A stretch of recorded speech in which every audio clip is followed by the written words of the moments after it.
Sobat-sobat, kita berjumpa lagi di program Sekedar Berbagi. Apa kabar?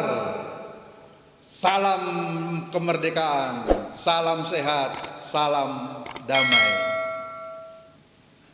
Episode yang ke-24. Saya mengambil tema dalam Sekedar Berbagi ini adalah Tuhan mengasihi manusia melampaui batas-batas agama dan bangsa. Karena saya ingin berbagi dalam situasi kita merayakan Hari Kemerdekaan bangsa dan negara kita, Indonesia. Tuhan mengasihi manusia melampaui batas-batas agama dan bangsa. Inspirasi yang bisa kita ambil untuk mengisi kemerdekaan kita. Bagaimana gereja bisa memberikan kontribusi yang signifikan, kontribusi yang membangun, yang menolong bangsa dan negara kita ini untuk hidup yang lebih berdaulat, hidup yang lebih humanis, hidup yang lebih beradab. Saya mengambil dari sebuah fragmen di Matius 15 ayat 21 sampai 28.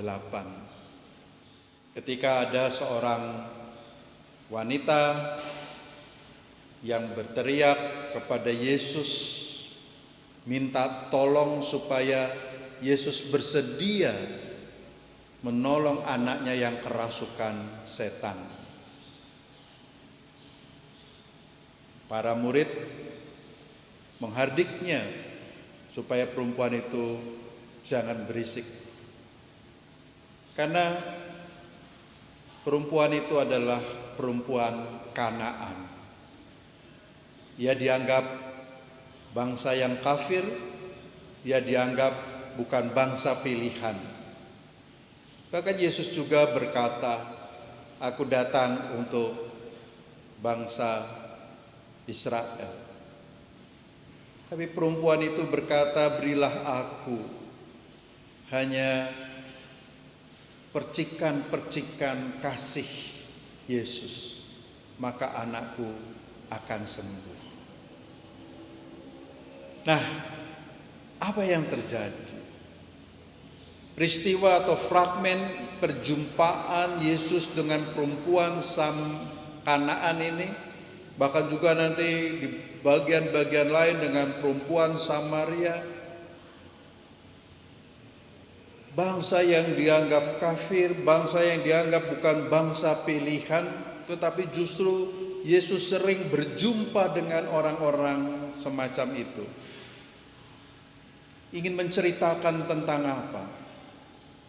Peristiwa ini bukan hanya sekedar bercerita tentang kuasa Yesus, bercerita tentang otoritas Yesus mengusir setan dari anak perempuan itu, bukan sekedar menyembuhkan orang dengan kuasa ilahinya.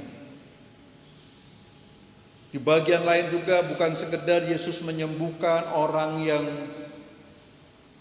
tuli, orang yang buta, orang yang lumpuh, orang yang kena kusta dan sebagainya. Tetapi peristiwa ini menggambarkan sebuah proklamasi keselamatan.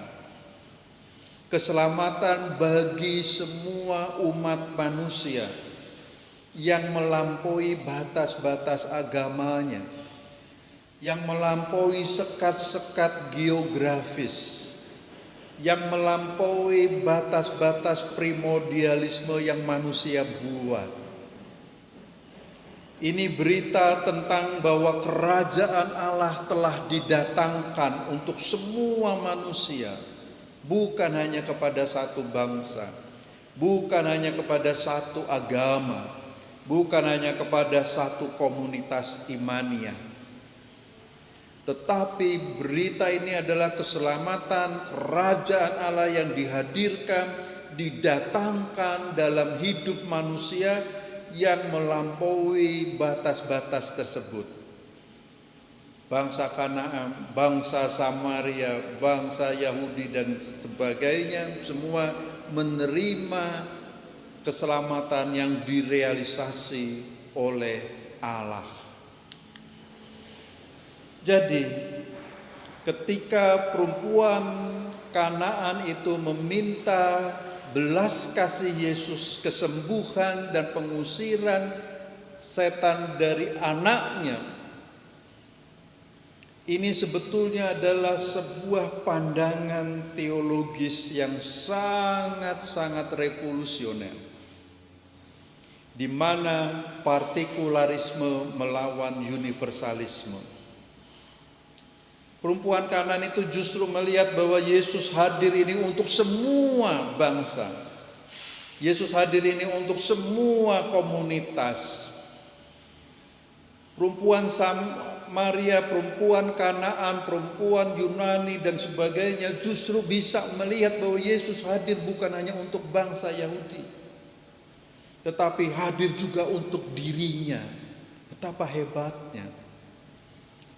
Orang yang dituduh kafir, orang yang dituduh jauh dari surga, orang yang dituduh penghuni neraka, justru merekalah yang bisa melihat dengan mata imannya siapa Yesus ini. Siapa yang sedang berkarya ini. Justru dia percaya bahwa Yesus adalah Sang Kristus Juru Selamat bagi manusia yang hidupnya dibelenggu oleh kekuatan-kekuatan setaniknya. Nah, dalam partikularisme yang selamat hanya bangsa Yahudi, yang lain tidak. Itu pandangan partikularistik. Yang selamat hanya orang yang di agama kita, yang lain tidak. Apakah Allah hanya menciptakan gereja? Apakah Allah hanya menciptakan kita? Apakah Allah hanya menciptakan bangsa Yahudi? Apakah Allah hanya menciptakan bangsa Indonesia? Maka universalisme adalah Allah untuk semua umat manusia, untuk semua bangsa dan negara.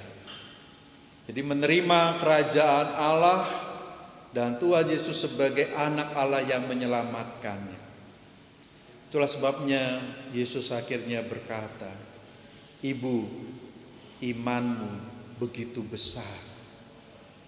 Dengan demikian sang ibu mendapat sambutan ilahi.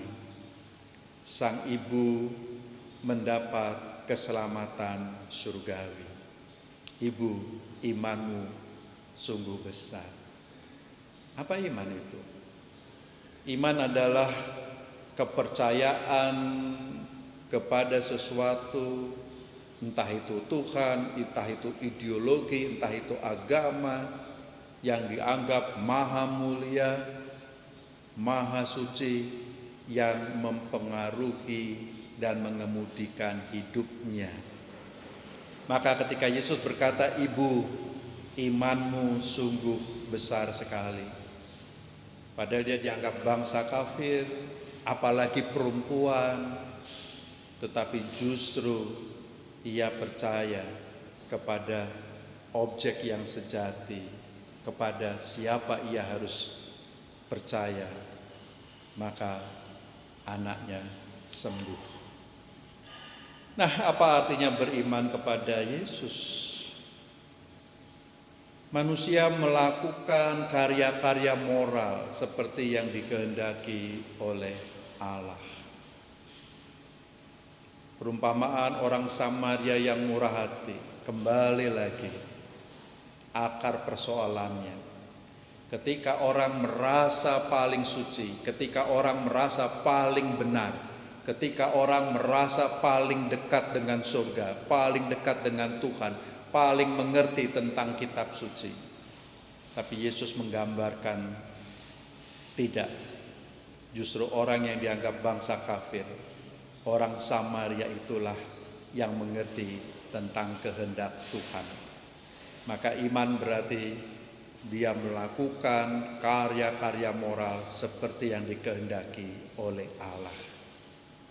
Jadi objek iman yang sejati adalah Allah itu sendiri. Bukan ideologi, bukan tokoh politik, bukan tokoh gereja, bukan dogma gereja, bukan ras kita, bukan komunitas kita. Justru semua harus diukur dari objek iman yang sejati, yaitu Allah yang Maha Kudus dan Maha Suci. Dan disitulah perempuan Kanaan itu justru beriman. Bukan kepada ajaran yang memisahkan antara Yahudi dengan Kanaan, bukan kepada sebuah dogma yang mengatakan Yahudi selamat dan bangsa lain tidak selamat, bukan kepada superioritas teologis, hanya orang Yahudi anak pilihan dan yang selamat dan bangsa lain tidak. Tapi justru wanita Kanaan itu beriman kepada Yesus yang sejati, yang dapat mendatangkan damai sejahtera, mendatangkan keselamatan bagi dirinya, bagi anaknya, bagi keluarganya. Mengasihi sesama manusia yang melampaui batas-batas primordial, batas-batas agama, batas-batas status sosial, batas bangsa, suku, ideologi. Itulah gambarannya Yesus meminta supaya kita gereja melakukan karya-karya yang sakramental. Bukan roti atau anggurnya, bukan nasi atau tiwulnya yang lebih penting. Tapi itu mensimbolisasi sebuah pengorbanan. Hidup yang sakramental, hidup yang dipersembahkan, hidup yang disucikan. Untuk kehidupan orang lain, untuk kebahagiaan orang lain, untuk keselamatan orang lain, untuk damai sejahtera orang lain. Maka perjamuan kudus di berbagai tempat seringkali diekspresikan sebagai kehadiran Kristus dalam konteks antropologi mereka, dalam konteks historis mereka. James Cone dalam bukunya Black Theology and Black Power, bukan black magic loh. Dia berkata, Yesus adalah orang kulit hitam. Jika Yesus tidak hitam, dia tidak bisa merasakan bagaimana kami dianiaya, bagaimana kami disingkirkan, bagaimana kami dianggap nothing, bukan makhluk, bukan manusia.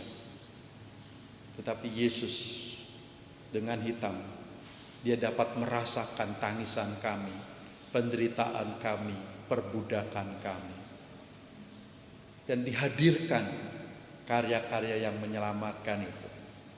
Maka karya-karya sakramental Yesus terus hidup dalam konteks antropologis yang berbeda. Mengapa kita tidak memakai satu bahasa saja, bahasa Ibrani atau bahasa Yunani, untuk memahami kitab suci? Karena supaya kabar keselamatan, kabar bahagia, Injil bisa hidup dalam konteks antropologi yang berbeda, dalam konteks sosial yang berbeda, di mana manusia merasakan kehadiran Allah yang menyelamatkan itu dari perspektif hidupnya, sejarahnya, komunitasnya. Maka perempuan Kanaan menjadi contoh iman bagi kita. Peduli dengan orang lain yang mengatakan saya kafir, tapi dia berkata, Yesuslah yang dapat menolong dan menyembuhkan dirinya. Maka kasih karunia dan damai sejahtera Kristus juga diberikan untuk bangsa kita. Salam damai, salam merdeka, hidup NKRI, hidup bangsa kita, Indonesia tangguh, Indonesia tumbuh. Merdeka!